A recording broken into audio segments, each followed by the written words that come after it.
majikan. Iya tahu. Udah banyak nih dari kalian yang request sampai bikin kita pengang. Cuma ya sebelum kalian pada heboh, gue juga udah sempat tahu dan baca-baca tuh tentang kasus requestan kalian ini. Yang gue pun sampai kayak, hah? Beneran itu beritanya? Dimana di sini ada 2 kasus, gengs, yang udah gue rangkumin buat kalian semua sesuai permintaan daripada majikan. Abisnya, yang pertama nih, katanya ada seorang suami yang menjual dan nawarin ke tetangga-tetangganya buat beli daging istrinya sendiri. Lah bagaimana itu? Makanya kan gimana kita nggak hah begitu bacanya. Random banget ya manusia-manusia zaman sekarang. Jadi ceritanya dari Jumat kemarin, tanggal 3 Mei 2024, sekitar jam setengah 8 pagi, gengs. Warga Dusun Sidang Jaya, Desa Cisantol, Kecamatan Ranca, Kabupaten Ciamis, Jawa Barat, itu geger heboh duar bukan main. Perkara ada satu warga nih, namanya Pak Tarsum, yang berusia 41 tahun. Dimana waktu itu dia dengan santainya ngebawa nih sebuah potongan tubuh orang ke depan pos ronda di daerahnya, ditinggalin gitu aja, udah habis itu dia pergi. Dimana dia balik ke rumahnya lagi untuk ngambil beberapa potongan lainnya yang masih ada itu di rumahnya dia. Jadi kalian bayangin ya, Pak Tarsum nih dengan baju yang berlumuran darah, jalan-jalan gitu kan di depan rumah warga sambil ngebawa pisau dengan potongan tubuh orang. Kayak horor banget nggak tuh? Dan ngerinya kan hari gini apa-apa orang-orang pada ngerekam gitu ya. Kalau ada bencana atau hal lain kayak gini, ini bukannya kabur nyari pertolongan, tapi gila-gila ngerekam dulu yang penting. Jadi sempat ada video itu yang beredar, di mana Pak Tarsum ini tuh terlihat lagi membawa potongan kaki. Di situ pokoknya Pak Tarsum itu lagi bawa baskom warna merah yang berisi potongan daging, ada kaki itu yang mencuat. Kondisinya udah kepotong-potong begitu. Nah waktu itu pas lagi jalan, pas-pasan dia ceritanya nih sama Pak RT. Pak Tarsum nih masih sempat-sempatnya nawarin itu daging ke Pak RT. Dibilang gini, Pak, tolong beli ini Pak, daging si Yanti, katanya begitu. Yanti udah nggak ada. Yanti itu ceritanya istrinya Pak Tarsum. Jadi dia nawarin daging istrinya udah dipotong-potong. Tapi katanya waktu itu Pak Tarsum nawarinnya juga sambil linglung. Ya si Pak RT yang ditawarin begitu, tahu-tahu itu kan sebuah hal yang random total ya. Cuma bisa bengong-bengong doang, ketakutan dia. Ya karena si Pak RT kan gak jawab apa-apa, cuma bengong-bengong ketakutan. Pak Tarsum itu langsung naruh baskom ke pinggir jalan. Habis itu lagi-lagi dia balik ke rumah buat ngambil sisa yang lain tuh. Ya di situ Pak RT langsung kabur lah, lapor polisi. Lu bayangin aja habisnya. Pas lagi jalan nih tahu-tahu ditawarin daging begitu. Pas lihat daging apaan? Lah daging orang. Apa nggak kicap? Ternyata ya gengs ya, sama Pak Tarsum, istrinya Bu Yanti ini tuh udah dipotong-potong menjadi 6 bagian. Tangan kiri dan kanan, paha kanan dan kiri, lalu dada bagian depan sampai bagian perut juga. Pokoknya Pak Tarsum ini terus bolak-balik tuh keliling rumah-rumah orang, ada ke 3 tempat lainnya juga yang jaraknya sekitar 100 meter untuk nawarin ke warga-warga yang dia temuin. Macam kayak tadi nawarin ke Pak RT. Dan gilanya daging itu disayat gitu kecil-kecil lagi di depan umum, gengs, kayak lagi motong ayam gitu di pasar. Ya akhirnya berita soal Pak Tarsum ini langsung menyebar kemana-mana dong. Yang mana berita ini sampai ke salah satu anggota TNI Babinsa, Bintara Pembina Desa Cisantol ya, yaitu bernama Serka Karnita. Setelah dapat info tersebut, Serka Karnita ini tuh juga langsung gercep ngecek ke TKP. Dan waktu sampai di lokasi kondisinya ini masih sama, dimana Pak Tarsum tuh masih sibuk tuh memegang pisau lagi ngiris daging. Sehingga Serka Karnita pun langsung menghimbau para warga di sana untuk menjaga jarak aman dan ngelarang warga untuk mendekat. Setelah itu, dia bersama kepala desa inisiatif untuk pelan-pelan nih ngajak ngobrol Pak Tarsum. Tujuannya untuk mengulur waktu sampai polisi datang. Jadi Pak Tarsum nih bisa di sini nih nggak kabur kemana-mana. Nah, Serka Karnita tadi kan sebelumnya sudah mendapatkan info kalau Pak Tarsum ini ceritanya lagi jualan daging tuh, daging istrinya. Jadi dia sama kepala desa langsung ngedeketin Pak Tarsum sambil pura-pura nanya ini mau beli daging gitu yang dijual sama Pak Tarsum. Namun gengs ya, di sini ada adegan yang kita lihat tuh, idih bikin gregetan. Saat terjadi komunikasi itu, kan ceritanya ini membuat seolah-olah biar Pak Tarsum ini tidak mencurigai kalau sebenarnya dia tuh lagi ditahan. Pas lagi ada obrolan nawar-nawar daging begitu, Pak Tarsum udah kayak naruh pisaunya tadi tuh di tanah. Soalnya ngeladenin gitu kayak orang jualan daging beneran sambil megang-megang dagingnya, yang ini gitu, kayak nimbang berapa kilo. Tapi ya warga yang di sana tuh yang masih pada keliling ya, dari tadi disuruh pergi, gak pergi gengs, malah ngerekam mulu. Mereka ini teriak-teriak kayak, Pak hati-hati Pak jangan terlalu dekat Pak, lah heboh sendiri. Dimana hal itu menjadikan Pak Tarsum ini mungkin gak nyaman dan ngambil pisaunya tadi yang tadi pada udah ditaruh. Perkara ini warganya pada bangun, kan kita nggak paham nih warga maunya gimana sih. Di satu sisi mereka teriak-teriak bahaya, tapi ya masih di situ-situ aja, kagak jauh-jauh nontonin terus sambil ngejoin, bukannya kabur. Masalahnya ya begitu Pak Tarsum nggak nyaman tadi terus ngambil pisaunya, dia langsung nyerang kepala desa yang saat itu sempat ditahan sama Serka Karnita. Jadinya Pak Tarsum langsung nyerang Serka Karnita juga. Ya untungnya TNI kita kan pastinya udah terlatih ya, nggak kayak warga tadi tuh yang bikin gregetan. Dimana serangan Pak Tarsum itu bisa langsung ditanggi sama Serka Karnita. Malah si Pak Tarsum langsung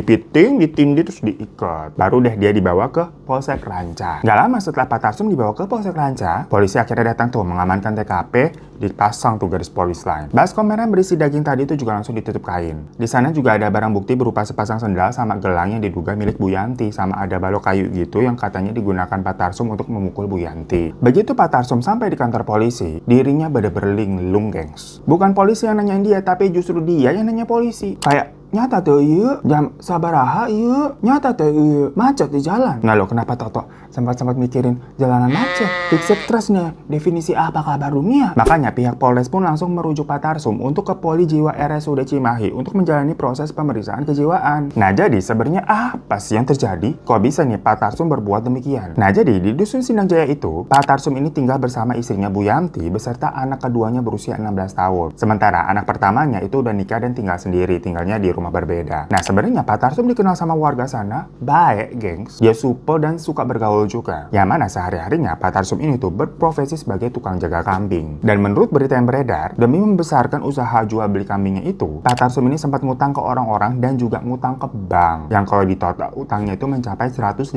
juta rupiah. Sayangnya usaha jual beli kambingnya itu tidak berjalan mulus, yang membuat dia harus kerja lebih ekstra untuk menutup melunasi hutang-hutangnya. Namun ternyata walaupun udah kerja keras nih, penghasilan Pak Tarsum itu tidak cukup untuk membayar utang-utang itu. Ditambah lagi, menurut keterangan dari salah seorang warga, Pak Tarsum ini katanya sempat cerita kalau anak pertamanya tadi udah nggak tinggal bareng tuh, lagi keadaannya kelilit utang juga perkara ikutan judi online. Sampai-sampai Pak Tarsum ini jual motornya untuk menutupi hutang-hutang itu. Namun sih kalau keterangan dari anak pertamanya tersebut katanya berita soal utang itu nggak benar. Maksudnya dia tidak terlibat dalam hutang judi online, katanya sih hoax. Tapi yang jelas utang Pak Tarsum sebesar 150 juta buat usaha kambing tadi itu kan benar dan harus dilunasi. Dari situlah diduga Pak Tarsum ini tuh depresi, yang membuat dia sering ngelantur dengan bilang melihat sosok gaib. Lah, jadi horor ya. Namun orang di sekitarnya ini nggak ada yang sadar kalau Pak Tarsum ini udah mulai menunjukkan tanda-tanda depresi yang berbahaya. Ya mungkin karena perilaku sehari-harinya juga masih seperti biasa ya. Maksudnya dia masih bekerja, masih makan juga. Bukan yang tiba-tiba ngurung diri jadi pendiam atau agresif gitu. Kalau diajak ngomong juga masih lumayan nyambung waktu itu. Tapi 3 hari sebelum kejadian, sebenarnya udah mulai nih muncul tanda-tanda nggak beres dari Pak Tarsum. Waktu itu Pak RT ini sempat didatangi sama Pak Tarsum yang bilang kalau katanya dia mau nitip tuh anak keduanya. Pokoknya minta diurus dan dididik supaya jadi orang bener lah. Ya Pak RT yang tahu-tahu didatengin begitu, nggak ada angin nggak ada hujan dititipin anak gitu ya, bingung. Kesian ya si Pak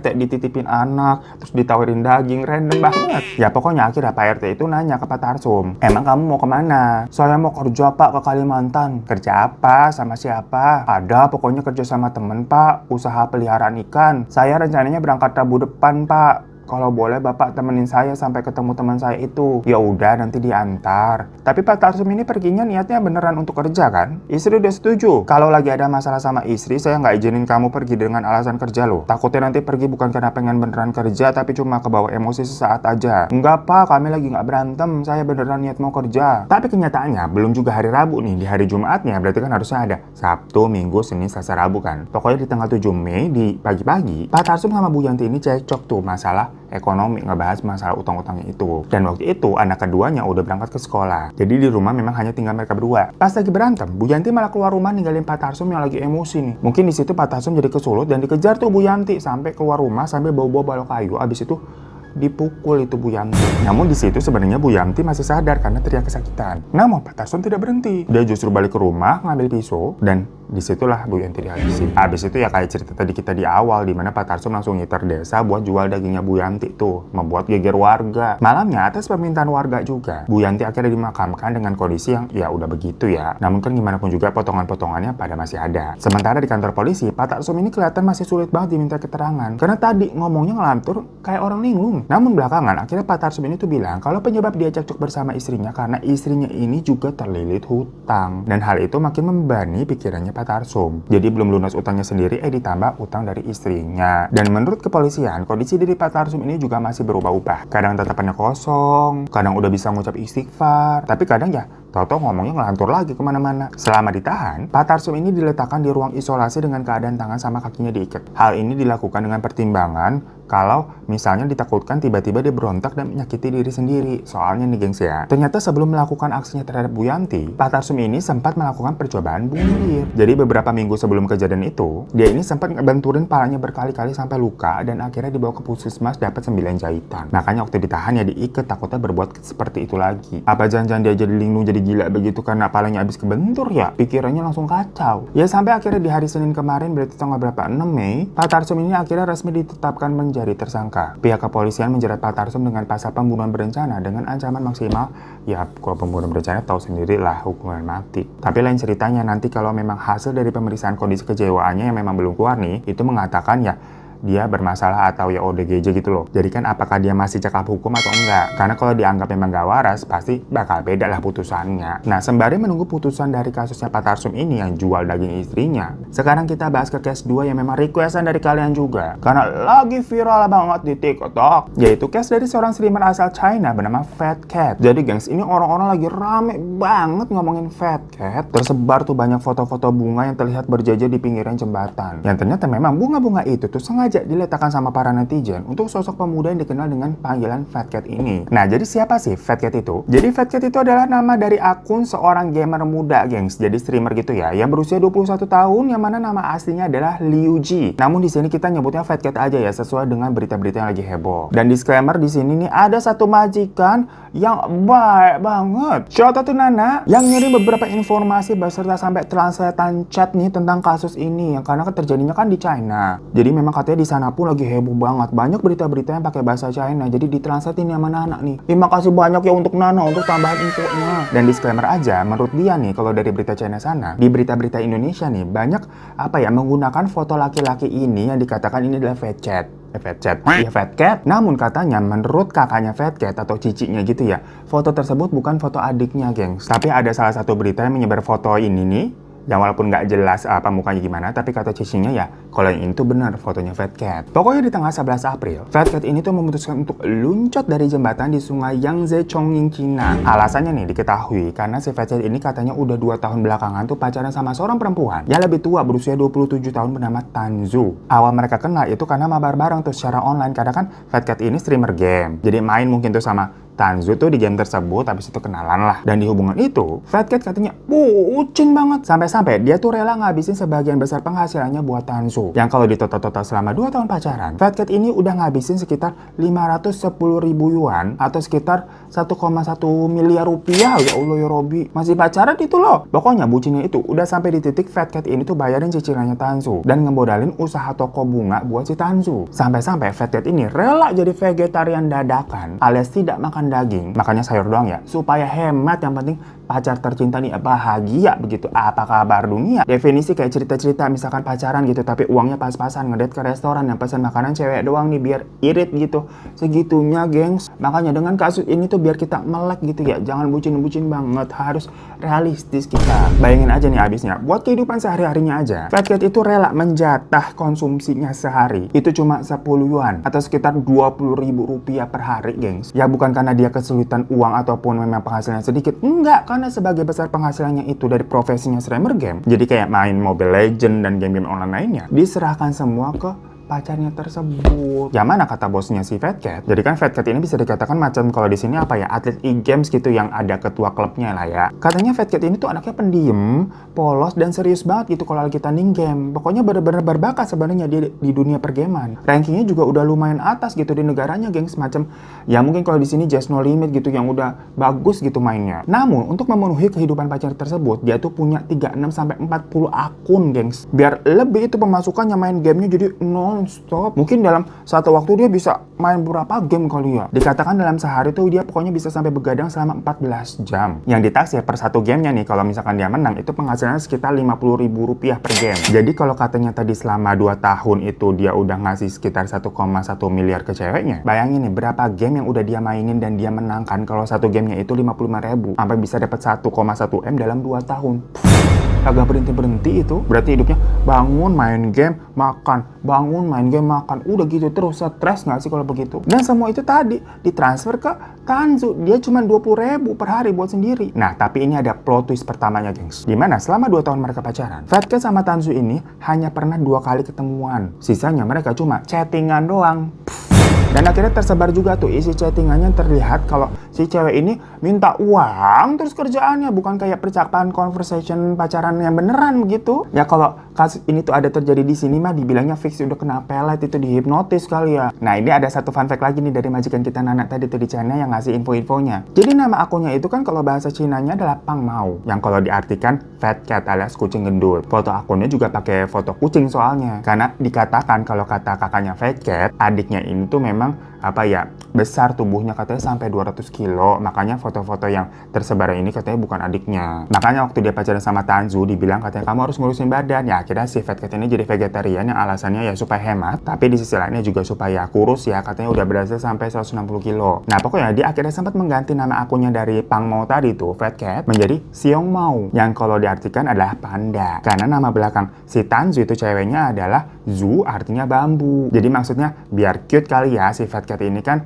tubuhnya besar, jadi macam kalau kamu jadi bambu aku jadi pandanya begitu loh, karena kan panda makanya bambu. Tapi Fat Cat mungkin lupa kalau nama adalah doa, dimana bambu itu isinya kan kosong ya, sama seperti cintanya Tanzu yang sebenarnya juga kosong terhadapnya, dan membuat dia menjadi vegetarian tuh, makanya tumbuhan doang, kagak makan daging lagi. Nah, sampai waktu itu pernah nih, Tanzu minta supaya Fat Cat itu pindah untuk tinggal ke daerahnya dia di Chongqing. Karena katanya sih, Tanzu ini bilang nggak suka hubungan LDR. Udah nih diturutin nih. Namanya juga bucin, sampai biar bisa ngirit buat bayar apartemen yang harusnya si Fat Cat tidak bisa naik pesawat ke sana supaya cepat dan aman, tapi dia malah memilih naik kereta yang harus menempuh belasan jam dari daerahnya di Hunan ke Chongqing itu untuk ngirit uang supaya bisa buat sewa apartemen buat mereka berdua. Namun cuma dalam 2 hari tinggal bareng, tiba-tiba si Tanzu tuh minta Fat Cat untuk cari apartemen lain. Lah bisa begitu? Karena katanya si Tanzu ini takut jadi omongan tetangga kalau mereka ini tinggal bareng padahal belum nikah. Cuma yang disuruh keluar si Fat Cat, bukan dia. Lah padahal yang bayar itu apartemen si Fat Cat. Udah dipanjar buat 1 tahun ke depan. Ayah waya bener-bener ini cewek ular. Tapi tetap aja si Fat Cat rela. Dia keluar tinggal di kontrakan murah. Sementara ceweknya di apartemen bagus yang dia bayarin.